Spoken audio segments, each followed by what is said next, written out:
ନିଜକୁ ଏକାକୀ ଭାବ ନାହିଁ। ସର୍ବଦା ମୁଁ ଅଛି।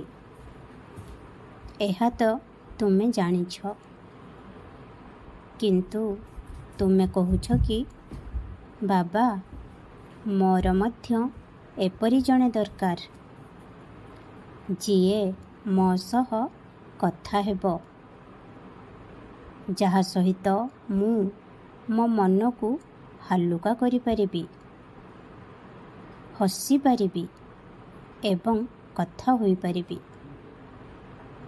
ତେଣୁ ଶୁଣ ମୋ ସନ୍ତାନ, ମୁଁ ତୁମର ପ୍ରାର୍ଥନା ସ୍ୱୀକାର କରୁଛି, ତୁମର ଅନୁରୋଧ ଗ୍ରହଣ କରୁଛି। ତୁମେ ଏକ ବନ୍ଧୁ ପାଇବ, ଯିଏ ସର୍ବଦା ତୁମର ମିତ୍ର ହୋଇ ରହିବ ଏବଂ ସେ ମୋର ହିଁ ସନ୍ତାନ ହେବ। ମୋର କିଛି ପିଲାଙ୍କର ଶାରୀରିକ ଅସୁସ୍ଥତା ଏବଂ କେତେକଙ୍କର ମାନସିକ ସମସ୍ୟା ରହିଛି। ତେଣୁ ମୁଁ ଏହି ସମସ୍ତ ପିଲାମାନଙ୍କୁ କହୁଛି, ଯୋଗ ଆସନକୁ ନିଜର କର, ଗ୍ରହଣ କର। ପ୍ରତିଦିନ ଧ୍ୟାନରେ ବସ।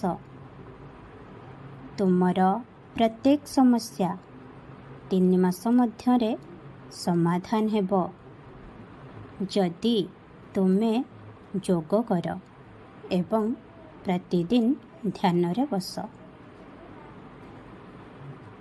ନିଜ ମନକୁ ଶାନ୍ତ ରଖ ଏବଂ ଅଧିକ ଚିନ୍ତା କର ନାହିଁ।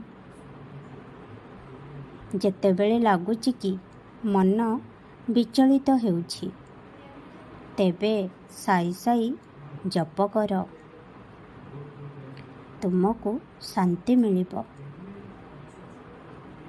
ହଁ, ତୁମକୁ ଏକ ବନ୍ଧୁଠାରୁ ସାହାଯ୍ୟ ମିଳିବ, ଯେଉଁ ସମସ୍ୟାକୁ ନେଇ ତୁମେ ଆଜିକାଲି ଚିନ୍ତିତ ରହୁଛ।